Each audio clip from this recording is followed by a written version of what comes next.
But really, none of you need to be locked down to be committed. You just need to have commitment. You have to actually care about your own health enough to consistently eat healthy. You have to care about your wellness enough to actually consistently hang out with the spiritually aligned people that you know lift you up. If you're not feeling good hanging out with all the people at the club getting drunk and you feel like shit every day after, then you got to start recognizing how that is making you feel and how that's actually taking you in the opposite direction of your goal. And I can't make you do that. No matter how magical Tanya is, I cannot make any of you choose that dedication. But I can share very publicly and transparently and truthfully that the ones I see that are having the most successful breakthroughs, they are committed to the path. And this is why I encourage people, don't just come for one healing session. Sign up and get like a soul coaching package. Like commit. It's like going to personal training. You take one personal training session, then you're just out of there. Probably not going to have a great shift. But if you sign up to work with that personal trainer for 3 to 6 months and you have like a plan, you have a certain financial package you want to work on, then you pay for it. You're going to show up. And well, typically, sometimes people still don't show up. But my point is, if you guys put that dedication towards your path and you show up with consistency and dedication, you are going to have profound shifts in your life. And the reason those of you that are suffering that don't really like your life, it's because you're not really investing in your own dreams. If you start investing in your dreams and you start saying no to the things that are obligation and guilt, no to the things that make you sick and that make you feel stressed, no to the people who just want to gossip and talk trash and bring down your energy, and you start saying yes to the ones who lift you up, who raise your vibration, who inspire you, and you start hanging around those energies, you will start to change your life. Promise you, I see it all the time. But if you don't really want that change and you just like the idea of the change, you're going to be a hummingbird and you're going to go get a sip and then take off and go back to your toxic life. So I'm just going to call it what it is. And I'm going to encourage you guys to have the courage and the commitment to actually show up for your own dreams and to work with those who are there to cheer you on. Because what I see with the women I'm working with, I see amazing transformations happening for these women. And do they have it easy? Not really. Like we talked about that in our Empowering the Empath class when we were talking about clairvoyance one week. That was the class we did where we had a bunch of women show up. And it was all about you need to get to this place where you are open to see what is, not what you wish was there, not what other people wish was there, but to see clearly what's going on and to choose in your empowerment what is best for your well-being and your goodness. And immediately after that class, several of those women were challenged and they had major life challenges testing them to, are you going to see what is, or are you going to put the blinders on and you're going to keep going in this place, direction that makes you feel not empowered, that makes you feel insecure, that makes you feel like you're not good enough? Or are you going to be like, you know what? I asked to see and I'm seeing, and I'm going to say thank you for what I see, and I'm going to step forward in my power, loving myself the whole time, no matter what other people are choosing. And that is a very empowered choice, but that takes a lot of courage. So I'm not going to ever, underestimate the courage that may be required for all of you to choose that aligned life.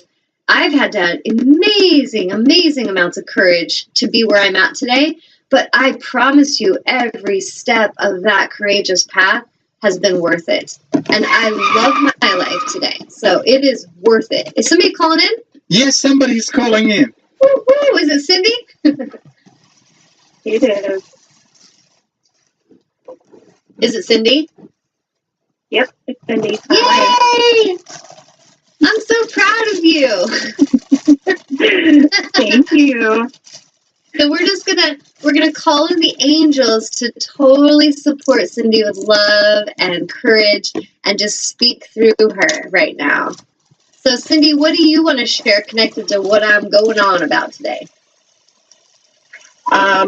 Well, first of all, I want to talk about, you talked about consistency, and I finally learned that is definitely key.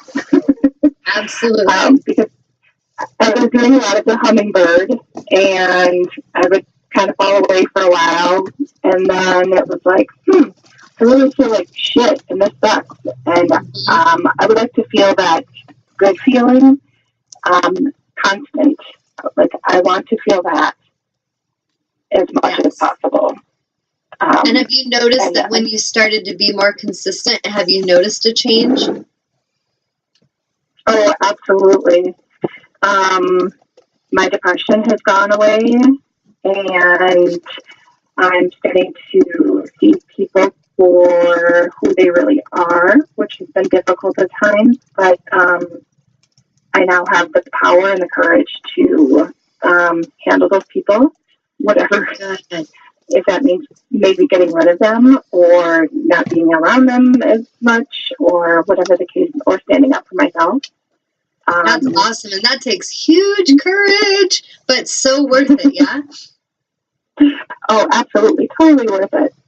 And I just want to thank you for all of your encouragement and helping to empower me. I really appreciate it. So thank you. Girl, my absolute pleasure. I adore working with you. You're awesome. So thank you. That's a double thank you back and forth. Win-win. Yes. So what do you want to share anything? Because you and I talked yesterday for like 3 hours. We were doing a class about divination. Do you want to share anything personal, like personal story or anything that you have a question about with it or something that you've discovered? Well, I use tarot cards, and I don't necessarily use them on a consistent basis, but I do when I feel like, okay, I need a little extra message or whatever the case may be. And I use a couple of different decks, and I just kind of look and determine which one is going to give me the right message today. And so you have to tune into your intuition. Yes. But part of my story is that I used to have tarot cards when I was a teenager, and I'm a little bit older now. Just a little bit. A little bit. And my mom made me get rid of them because she said they were very scary and oh my gosh, I don't want those in the house. Those are, that's bad. And those are I think that's probably the first, oh yeah.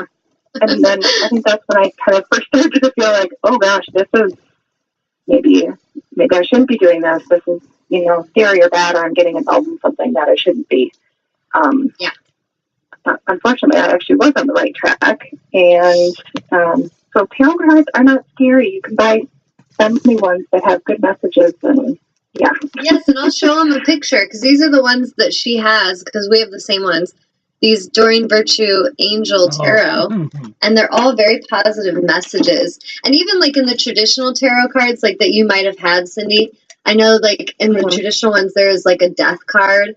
And some people just get freaked out and they're like, oh God, you're going to die. And if you really understand the symbols of the tarot cards, the death card is representative of transformation. So it doesn't mean literal death. It means that something may be transforming in your life. So maybe the death card comes up because you're leaving a relationship or you're being guided to leave a career that you've been doing for a long time. That could seem like a death. And we even go through the experience of grieving, like the loss of that sense of identity, but we're not really dying. And so I think sometimes it's just that there was not much understanding about the messages and the meanings. And then you do have some, there have been people I've known that are like they call themselves psychics, and they kind of are just creepy people that smoke, and they're just like all scary, and they're telling you, oh, you're going to be hit by a car. And there have been those kind of psychics throughout history that I think have given people fear to where they're afraid to tune in. But tuning into divination is not a scary thing. It's all your focus. So like if you're working with, and I think Cindy and I talked about this in the empath class, if you're working with someone who's in their alignment and they're a guide and a healer and an assistant, they're going to be empowering you with messages. They're going to be helping you to feel your own intuition and discern things. But if you're working with someone who even calls themselves a psychic and they're seeming to read your energy, but their intention is to enslave you, to tell you your story, to give you fear, to cause you to be in doubt of your own power, that is black magic. And so I think sometimes like Christianity or religious groups, they get afraid and they just sum it all up as everything out there that we don't understand is black magic. Would you agree with that, Cindy? Yeah, absolutely. But it's not. Not at all. So, it's very friendly and it's good. What did you say?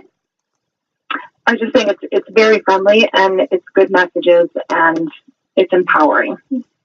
Yes, very much.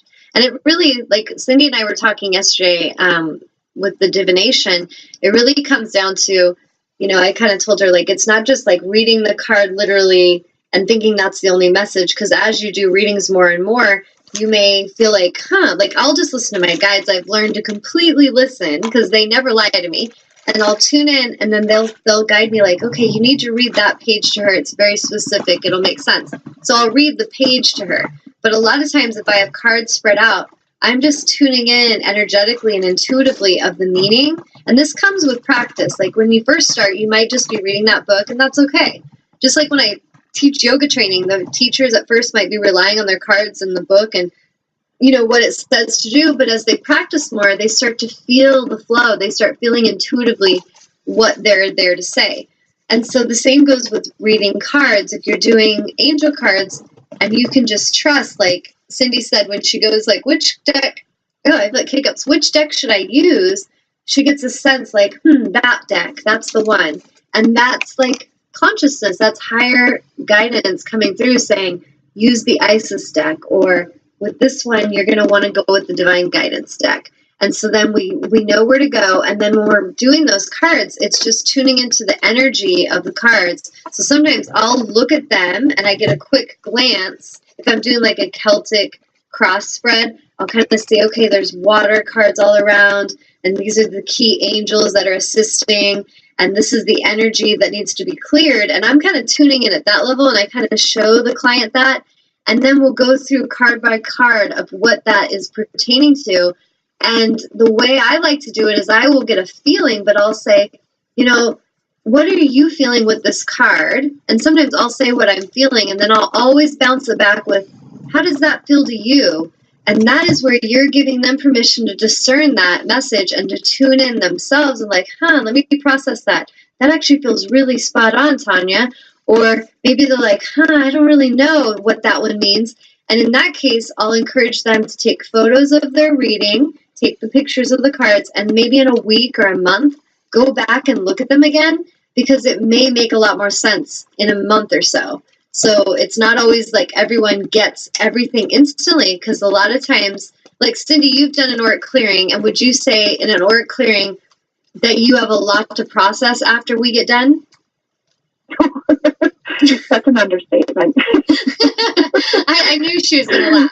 So it's like all this messages comes through and you're just like, whoa. And it's just like process. So you'll understand a lot of it the moment that you're working with the healer. But when you pull away from them and you're just still, and then over the week of your life, you start watching how the universe brings things in to show you, it's a process. And you'll really understand that that guidance was there and it was accurate and helping you, but maybe you didn't understand all of it immediately, and that's okay. And so I think it's just really getting to a place where we can flow and we can practice trusting our intuition. And like Cindy and I were doing that yesterday, and she did a reading for me because we were practicing, and she's like, I really feel this is what my guidance is saying to say to you. And I was like, that is spot on, girl. Like, awesome. Because she was getting that higher consciousness coming in, and she trusted and she felt safe with me to say it. And it was totally accurate. So her and I talked about how she has done reading maybe with a friend, and the friend's a little like, I don't know about these angel cards. I don't know. Go ahead and do a reading. But they're kind of crossed-armed and skeptical. And so I would encourage any of you that are drawn to this kind of work that you really let the ones who are ready and who are interested come to you, because they're going to be open and receptive and they're going to want to hear. But if you go and just to your husband, hey, I want to do an angel reading on you and I need to practice. And then your husband's like, what? I'm not into that angel stuff. What are you talking about? Then in a sense, this could actually cause you doubt in your own gifts, because if you're working with somebody, even if it's someone you love and they're not really open and receptive, it's going to cause you doubt, and it's going to create a disruption in